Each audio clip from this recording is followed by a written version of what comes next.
हम महिलाओं का जीवन आसान नहीं होता है। हम घर में रोज तो काम करती हैं, फिर भी हमारे काम ही नहीं खत्म होते हैं।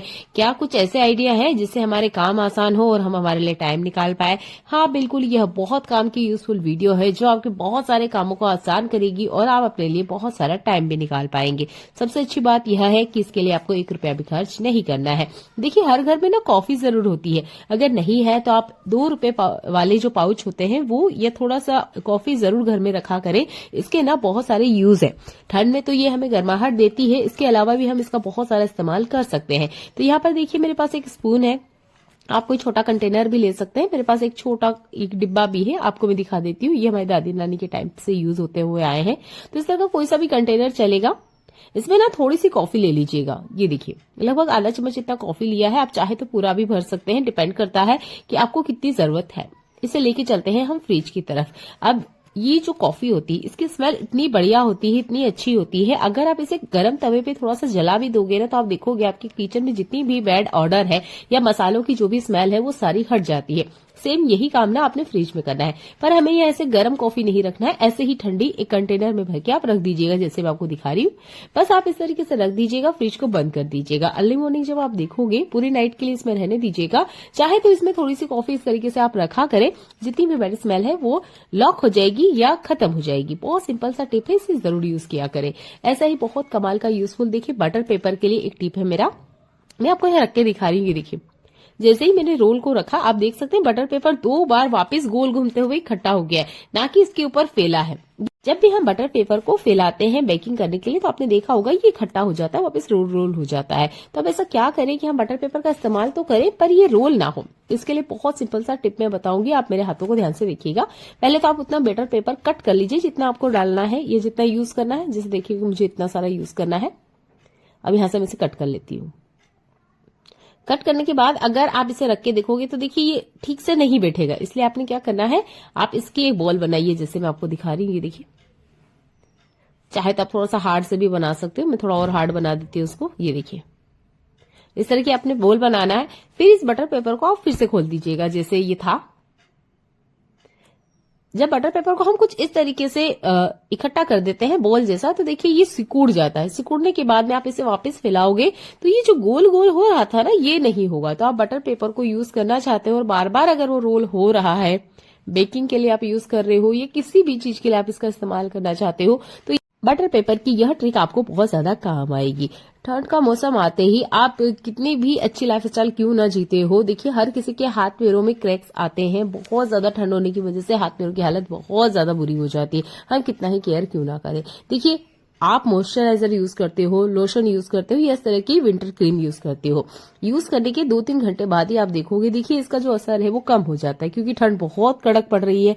तो हम ऐसा क्या करें कि ये जो क्रीम है 100% वर्क करे और हमें बार बार लगाना ना पड़े, यानी 3-4 घंटे की गैप में हमें फिर से बार बार ना लगाना पड़े।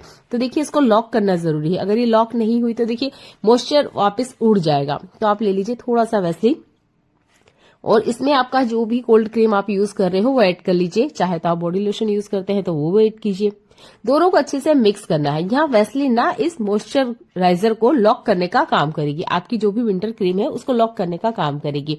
अदरवाइज आप खुद अप्लाई करके देखते होंगे, 3-4 घंटे बाद आपको खुद महसूस होता होगा कि यार हमारे हाथ में फिर से ड्राई हो रहे हैं, हम फिर से क्रीम अप्लाई करते हैं। देखिए, यही चीज अगर आप बार बार कर रहे हो और उसके बाद भी हाथ पैरों की जो रंगत है वो डार्क हो रही है या स्किन बहुत ज्यादा फट रही है, तो आप एक बार ये वैसलीन वाली टिप यूज करके देखिएगा। क्योंकि मेरी स्किन जितनी ड्राई है, मुझे लगता है शायद ही किसी की होगी, बहुत ज्यादा ड्राई स्किन है। अगर मैं एक दिन मॉइस्चराइजर यूज ना करूं तो शायद सेकंड डे मेरे हाथों में काफी ज्यादा दरारें आ जाएगी। तो मुझे कुछ ऐसे जुगाड़ू टिप अपनाने पड़ते हैं।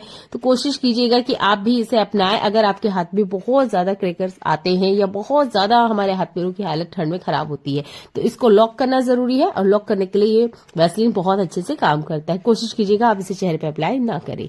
ऐसा ही कमाल का यूजफुल टिप मेरा मेकअप प्रोडक्ट या हमारे छोटे मोटे जो भी हम हमारे चेहरे पे अप्लाई करते हैं उन प्रोडक्ट से जुड़ा हुआ है। देखिए, हम कहीं बाहर जाते हैं तो ये चीजें अक्सर हमारे पर्स में हम रख के ले जाते हैं।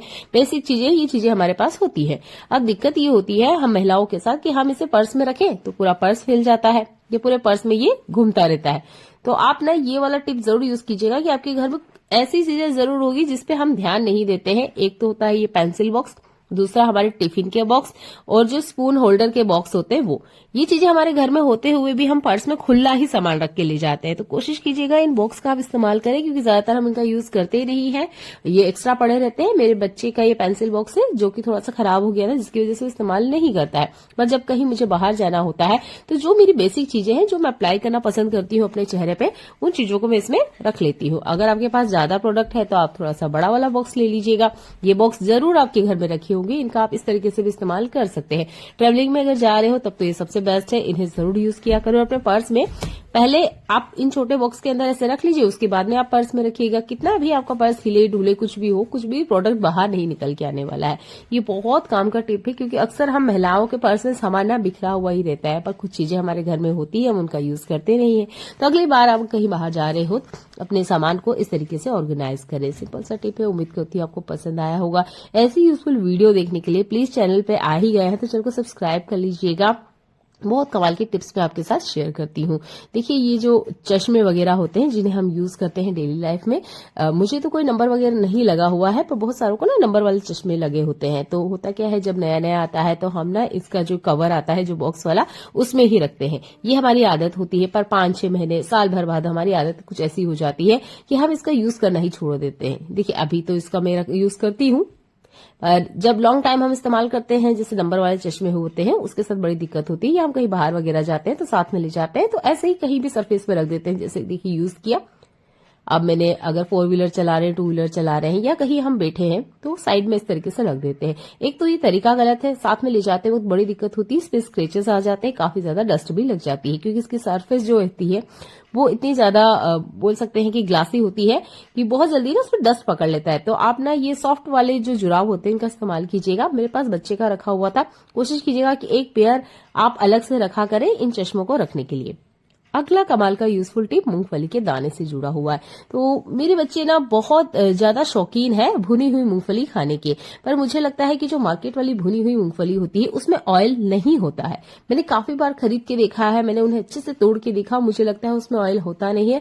बस बच्चे को हम ना एक स्वाद के लिए उसे खिला रहे हैं, पर उससे कुछ एनर्जी आती नहीं है। तो मैंने सोचा चलिए इसे घर पे ही बनाते हैं। तो मैंने क्या किया, पहले तो 2 घंटे इसे भिगोया, उसके बाद में लगभग 10 मिनट के लिए मीडियम फ्लेम पे अच्छे से इसे पकाया है, ताकि अंदर से ये अच्छे से पक जाए।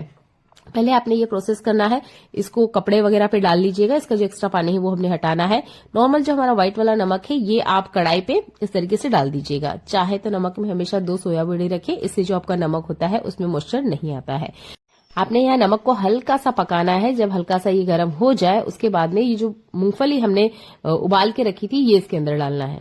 कोशिश कीजिएगा इसका जितना पानी है वो सूख जाए। इसे मैंने पकड़ के देखा, ये अंदर तक अच्छे से दब रही थी। हमें इस तरह की मूंगफली चाहिए। कच्ची मूंगफली के लिए भी आप इसे ट्राई आउट कर सकते हैं, पर मुझे लगता है कि ये जो हम उबाल के यूज करते हैं वो ज्यादा फायदेमंद होती है। तो आप थोड़ा सा उबाल लीजिएगा और जितना पानी है वो सुखा लीजिए। इसके बाद नमक में आपने मीडियम फ्लेम पे इसे पकाना है, हाई फ्लेम पे मत पकाइएगा। बहुत सारे लोग इसे रेत में भी पकाते हैं, बहुत सारे लोग नमक में भी पकाते हैं। मुझे इसे बच्चों को देना है इसलिए मैंने नमक में इसे पकाया है। बारीक जो बालू रेत होती है उसका भी यूज करते हैं। हल्के हल्के हाथों जब इसे आप पकाते जाओगे आपको 8 से 10 मिनट के अंदर खुद ही महसूस हो जाएगा कि बहुत अच्छे से रोस्ट हो चुकी है। बहुत अच्छी सी एक सौंधी सी जो स्मेल है वो आने लग जाएगी। इसके बाद में आप गैस को बंद कर दीजिएगा। कोई चलना वगैरह इस्तेमाल करे या इस तरीके का जो मेरे पास जहारा है मैं इसका यूज करके आपको दिखा रही हूँ। इस तरीके से हल्के हल्के चलाना है, जितना एक्स्ट्रा नमक है वो निकल जाता है। ये देखिए, अब जब ये रूम टेम्परेचर पे आ जाए उसके बाद में आप इसे बच्चों को खाने के लिए दीजिए। अगर आपको पसंद है तो आप भी खा के देखिएगा। ये नमक आपने फेंकना नहीं है। नेक्स्ट टाइम आप मूंगफली भूनने के लिए या कुछ बेक करते हो तो उसके लिए इस्तेमाल कर सकते हो। किसी एयरटाइट कंटेनर में भर के रख लीजिएगा। यहाँ पर ये जो मूंगफली के दाने हैं अच्छे से बढ़िया से भून गए हैं। नमक का फ्लेवर भरपूर इसके अंदर है। अब मैं इसे खोल के आपको दिखाती हूँ। इसका जो ये लेयर है ऊपर वाला, पपड़ी बोलते हैं जिसे, देखिए ये अच्छे से भून गई है। आपके सामने ही मैं इसे निकाल के बता रही हूँ। बिल्कुल मार्केट में इसी तरह का मूंगफली का दाना मिलता है, पर उसमें और इस मूंगफली के दाने में बस इतना सा फर्क है, इसका जो ऑयल है वो नहीं मरता है, बिल्कुल कहीं खत्म नहीं हुआ। मैंने इसे खोल के देखा, ये देखिए इसके अंदर ऑयल है।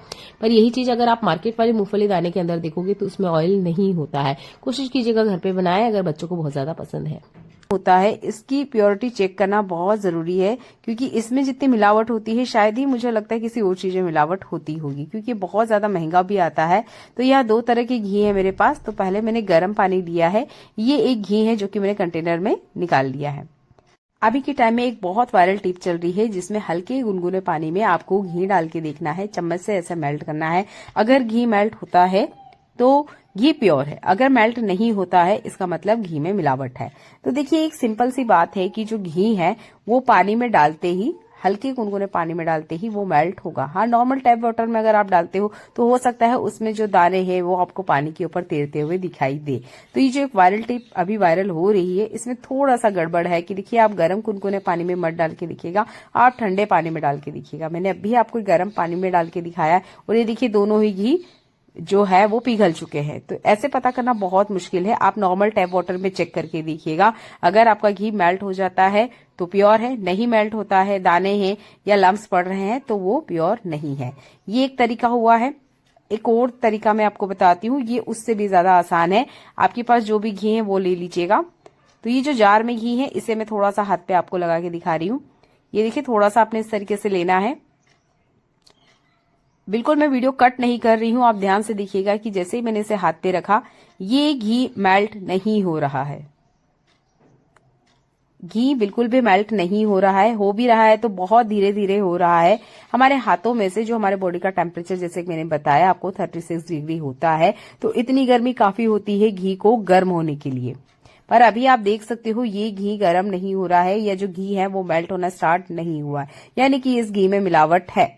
ये एक बहुत ही आसान तरीका है आपको घी को पहचानने का। अगर आप घी खरीद भी रहे हो तो आप हाथों हाथ ये चीज वहां करके भी देख सकते हो कि आप थोड़ा सा घी इस तरीके से हाथ में ले लीजिएगा, एक ड्रॉप इतना भी ले सकते हो और इस तरीके से चेक कीजिएगा कि अगर आपका घी मेल्ट नहीं हो रहा है तो इस घी को प्लीज ना खरीदें, क्योंकि घी भी बहुत ज्यादा महंगा आता है। ये देखिए मैं हाथों से इसे चला के बता रही हूँ आपको।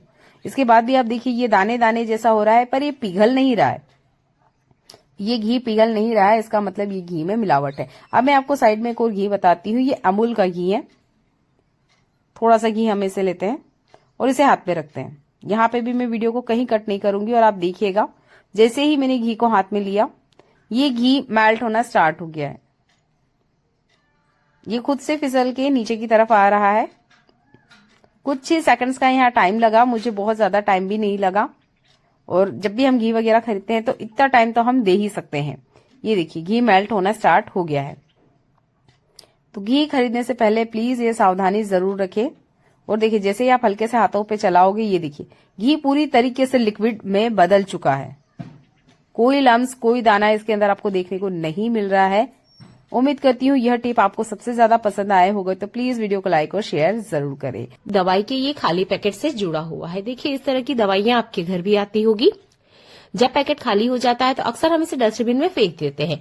इसका मैं एक बहुत अच्छा यूज करती हूँ, सोचा आपके साथ भी शेयर करें, आप भी इसका यूज कर सकते हैं।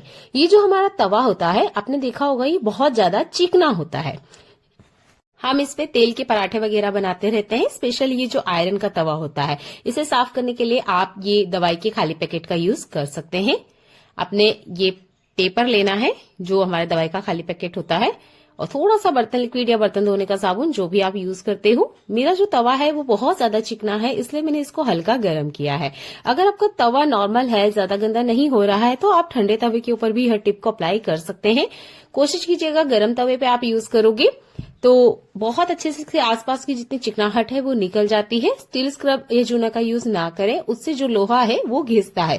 धीरे धीरे आपका ये जो तवा है ना पतला होते जाएगा और बहुत ज्यादा यहाँ ताकत लगाने की जरूरत नहीं है। ये दवाई का खाली का पैकेट बहुत अच्छे से काम करता है, बहुत बढ़िया से जितनी चिकनाहट है वो निकाल देता है।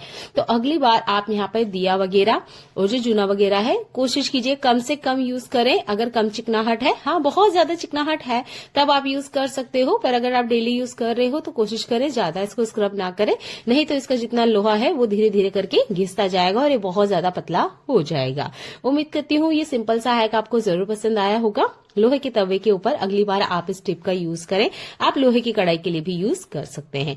ऐसा ही एक बहुत कमाल का यूजफुल टिप, देखिए हमारे घर के जो स्टेनर होते हैं, प्लास्टिक का ले लीजिए या इस तरह का चलनी का ले लीजिए, जब हम लॉन्ग टाइम यूज करते हैं तो इनकी हालत कुछ इतनी ज्यादा बुरी हो जाती है कि हमारा मन ना इन्हें फेंकने का करता है।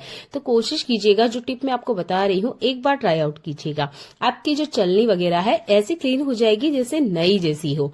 तो बहुत ज्यादा गंदी चलनी है तो आप बर्नर के ऊपर इसे थोड़ा चला सकते हो, अगर नहीं है कोई बात नहीं, जो सॉल्यूशन मैं आपको बता रही हूँ इसका भी आप यूज कर सकते हो। यहाँ लिया है मैंने मीठा सोडा लगभग 2 चिमटी इतना ही लिया है, क्योंकि मेरे पास थोड़ी कम क्वांटिटी में चलनी है। अगर आपके पास ज्यादा स्टेनर है तो थोड़ा सा आप ज्यादा ले लीजिएगा। इसके बाद में आप चाहें तो हैंड वॉश शैम्पू का यूज कर सकते हैं। अगर आप नहीं करना चाहते तो यहाँ पर जो नॉर्मल हमारा बर्तन लिक्विड है, सर्फ है, वो चीजें जिससे हम क्लीनिंग करते हैं उसका यूज करना है। तो यहाँ पर मैं थोड़ा सा बर्तन लिक्विड ले रही हूँ, क्योंकि मैंने किचन के बर्तन के लिए यूज करना आपको बताया है, तो मैं बर्तन लिक्विड का ही यूज करूंगी। लगभग आधी चम्मच इतना लिया है। अच्छे से इसको गर्म होने दीजिएगा। इसके बाद में जितने भी आपके पास स्टेनर है, मेरे पास एक चाय की छलनी है, एक ये जूस वाली प्लास्टिक की छलनी भी है, इसको हम बाद में रखेंगे क्योंकि अभी जो पानी है वो गर्म हो रहा है। प्लास्टिक की चीजें ना डालें। इस तरह की छलनी होती है, ये जो बोतल की है, और जो हमारे कुकर की सीटी वगैरह होती है इसको भी आप डाल सकते हैं। देखिए इसमें भी काफी सारे फूड पार्टिकल होते हैं, तो आप इसके अंदर डाल दीजिएगा। अच्छे से इसे बॉईल कीजिएगा। जब अच्छे से बॉईल आ जाए तब मीडियम फ्लेम पर 3 से 4 मिनट आप इन्हें पकने दीजिएगा। इससे क्या होगा, इसकी सरफेस के आसपास जितनी भी गंदगी जमा है वो ढीली हो जाएगी। बहुत बार तो निकल भी जाती है, और अगर नहीं निकल पाती है तो इसमें थोड़ी देर रहने दीजिएगा, और तब तक इसे ठंडा होने दीजिएगा जब तक कि ये खुद से ठंडा ना हो। गर्मा गर्म में हाथ ना डालें, पहले अच्छे से पका लीजिएगा। मैं चलनी से ही इसे चला के आपको दिखा रही हूँ। ये देखिए अच्छे से जब बढ़िया से ये पक जाए, इसके बाद में आप अपना ये जो प्लास्टिक की छलनी वगैरह है, थोड़ा सा आपको लगे कि प्लास्टिक की जो छलनी वगैरह है वो मेल्ट नहीं होगी, टच करके देख लीजिएगा। जैसे ये नहीं हो रही थी तो मैंने इसके अंदर डाल दिया। अब रूम टेम्परेचर पे जब तक पानी ना आ जाए इसी के अंदर आप रहने दीजिएगा। ये ठंडी हो चुकी है। मुझे अभी आपको दिखाना है, हल्का सा गर्म है पर मुझे अभी आपको क्लीन करने के लिए दिखाना है, तो मैं इसे क्लीन करके आपको बता रही हूँ। नॉर्मल सा जो टूथब्रश है ये ले लीजिएगा। ये बर्तन क्लीन करने वाला ही ब्रश है, नहीं तो नॉर्मल जो हमारा टूथब्रश होता है उसका भी आप यूज कर सकते हैं। हल्के हाथों से बस आपने चलाना है। यहाँ हल्की से स्क्रबिंग करनी होगी, क्योंकि देखिए खुद से ये जो गंदगी है वो सरफेस ढीली कर देगी पर बाहर नहीं आएगी। तो आप क्लीन करने के लिए इस तरह के ब्रश का यूज करें। जैसे ही आप घुमाओगे आप देखोगे जितनी भी गंदगी है इसके आसपास वो बहुत आसानी से निकल जाएगी। ये पीले कलर का चलना है तो बहुत जल्दी से ये गंदा हो जाता है। इसके आसपास काफी सारी डस्ट गंदगी थी जो कि बिल्कुल निकलने का नाम नहीं ले रही थी। तो हल्का कुनकुना पानी में आप प्लास्टिक के स्टेनर डाल सकते हो। ये देखिए क्लीन हो चुका है। इसी तरीके से जो स्टील वाला चलना है इसको भी आपने क्लीन करना है। यहाँ तार वाले ब्रश का आप यूज करोगे तो देखिए आपको कुछ ही सेकंड्स लगेंगे। मेरे पास ये नॉर्मल वाला ब्रश है, तो इसे बस हल्के हाथों से आप घुमाना है। आप देखोगे जितनी भी गंदगी है वो बहुत बढ़िया से क्लीन हो जाती है। उम्मीद करती हूँ यह वाला टिप भी आपको बहुत ज्यादा पसंद आया होगा, क्योंकि हमारे घर में ये छोटी छोटी चीजें होती हैं जिन पे हम ध्यान नहीं देते हैं, और एक टाइम ही इतनी ज्यादा गंदी हो जाती है कि हमारा यूज करने को मन नहीं करता है। तो कोशिश कीजिएगा महीने के 1 दिन या 15 दिन की गैप में आप इन बर्तनों को भी इस तरीके से क्लीन करें। गर्म पानी से बहुत बढ़िया से क्लीन हो जाते हैं। देखिए काफी सारी जो गंदगी है वो सीटी के अंदर से बाहर निकल रही है। अभी भी मुझे लग रहा है कि ये ठीक से क्लीन नहीं हुई है, तो जब तक ये पानी अच्छे से ठंडा नहीं हो जाएगा 1-2 घंटे में इसी के अंदर रहने दूंगी, ताकि बढ़िया से ये अच्छे से क्लीन हो। अब मैं स्ट्रेनर आपको दिखा देती हूँ। ये देखिए बहुत अच्छे से बढ़िया से क्लीन हो गए हैं ना। तो अगली बार आप स्ट्रेनर फेंकने का सोच ही रहे हो कि ये तो बहुत ज्यादा गंदे हो गए, क्लीन होंगे ही नहीं, तो आप इस टिप का यूज कर सकते हैं। मीठा सोडा जो होता है वो सरफेस से गंदगी को बहुत अच्छे से फुला देता है, और उसके बाद में हल्के से बस ब्रश से स्क्रबिंग कीजिएगा, बहुत बढ़िया से क्लीन हो जाएंगे। ये सूखा गोला है, इसे तोड़ने में कितनी ज्यादा दिक्कत हो रही है, काफी ज्यादा ताकत लगानी पड़ती है, उसके बाद में ये कुछ इस तरीके से टूटता है। बहुत बार हमारे पास पानी वाला नारियल नहीं होता है और हमें नारियल की चटनी बनानी होती है। अभी आप देख सकते हो मुझे काफी सारी ताकत लगानी पड़ी इस नारियल के टुकड़े को तोड़ने के लिए। तो इतनी मेहनत नहीं करनी है, आपने एक प्रोसेस है उसे फॉलो कीजिएगा तो आपका ये जो नारियल है बहुत आसानी से नरम हो जाएगा। आप एक ग्लास में थोड़ा सा रूम टेम्परेचर वाला पानी या गर्म पानी है वो भी ले सकते हो। अगर आपको जल्दी है तो गर्म पानी लीजिएगा, नहीं तो जो रूम टेम्परेचर वाला पानी होता है वही ले लीजिएगा। तो ग्लास में मैंने पानी लिया है और नारियल इतना ज्यादा कड़क था कि मुझे ना चाकू का हेल्प लेना पड़ा। इससे मैंने इसको कट करके इसके अंदर डाल दिया है। आपके पास टाइम है तो ओवरनाइट के लिए छोड़ दीजिएगा। अगर आपको बहुत जल्दी ही पानी वाला नारियल चाहिए तो गर्म पानी में कम से कम 2 घंटे के लिए छोड़ दीजिएगा। ये इतना ज्यादा सॉफ्ट हो जाता है ना जैसे कि हमारा पानी वाला कच्चा नारियल होता है वैसे। तो सूखे वाले नारियल को भी आप इस तरीके से बना के रेडी कर सकते हो। इसके बाद में आप नारियल की चटनी बनाइए, बहुत आसानी से मिक्सर में पीस जाएगी। सूखा नारियल मत पीसने की कोशिश कीजिएगा, स्वाद भी अलग होता है, और अगर आपको मसाले वगैरह में डालना है तब भी आप इसका इस्तेमाल कर सकते हो। ऐसा ही बहुत काम का यूजफुल टिप, देखिए हमारे जो किचन काउंटर होता है, आपने देखा होगा जब नया वगैरह टाइल्स लगाते हैं तभी अच्छे से बढ़िया शाइन होती है, चमक होती है, पर जैसे जैसे हम यूज करते हैं इसका शाइन खत्म होते जाता है। हमारी ये गलती होती है जो कि अक्सर हम डेली ही करते हैं।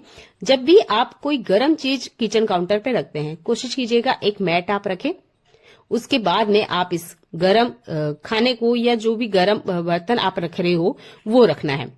इस तरह की मैट भी आपको मार्केट में मिल जाएगी। मैं तो आपको किचन टॉवेल का ही यूज करके बता रही हूँ। कोशिश कीजिएगा कि गरम गरम खाना जब भी आप काउंटर पर रखते हैं बेस में एक कपड़ा जरूर लगाएं।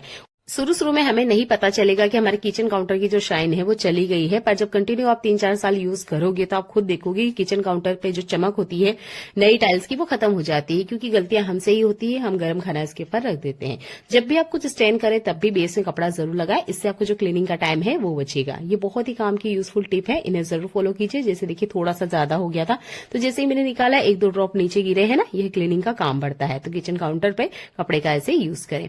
यहाँ पर आप मेरे हाथों को ध्यान से देखिएगा, यहाँ पर आपको कुछ छाले जैसे दिख रहे होंगे। ये देखिए मैं ना तेल का काम कर रही थी और एकदम से तेल के अंदर पानी की 2-4 बूंदें आ गई थी, जिसकी वजह से देखिए तेल एकदम उछल के मेरे हाथों पे लगा।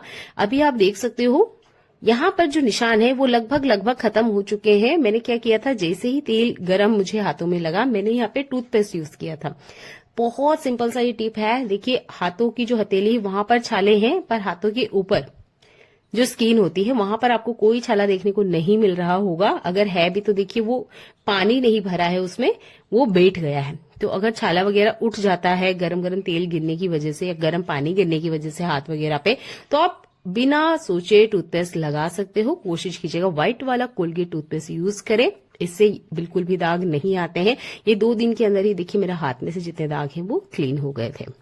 एक कमाल का और यूजफुल टिप, देखिए जब भी हम बाहर वगैरह जाते हैं रेस्टोरेंट वगैरह में, तो हमें ना टमाटो सूप अभी ठंड के सीजन में पीना बहुत ज्यादा पसंद होता है। तो देखिए वही टेस्ट अगर घर में चाहते हो तो मैं बहुत सिंपल सा टिप बता रही हूँ, आप इसे यूज कर सकते हैं।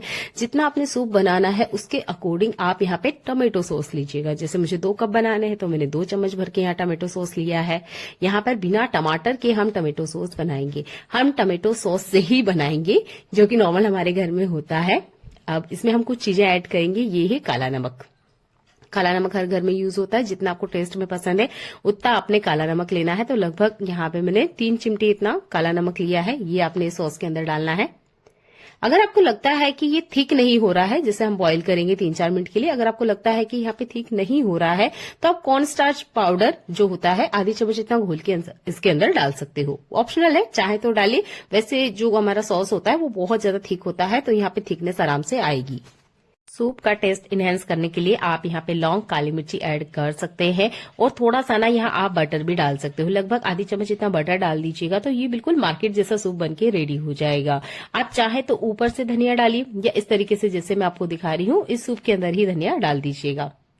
ये बिल्कुल ऑप्शनल है, आप अगर ऊपर से डालना पसंद करते हो तो वैसे डाल लीजिएगा या फिर इस तरीके से जब जूस पक रहा है तभी आप डाल दीजिएगा। कम से कम 5 मिनट तक मीडियम फ्लेम पर आपने इसे पकाना है। थोड़ा सा जो हमारा ये सादा नमक होता है ये भी आपने ऐड करना है और अच्छे से बढ़िया से इसे पकने दीजिएगा। आप यहाँ चाहे तो ब्रेड क्रम्स भी डाल सकते हो, बिल्कुल ऑप्शनल है, जैसे आपको पसंद है वैसा आप इसमें ऐड कर सकते हो।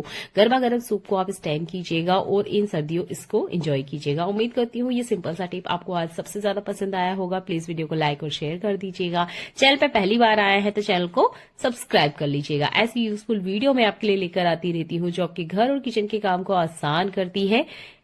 मिलते हैं अगली यूजफुल वीडियो में, देखने के लिए आपका बहुत सारा धन्यवाद।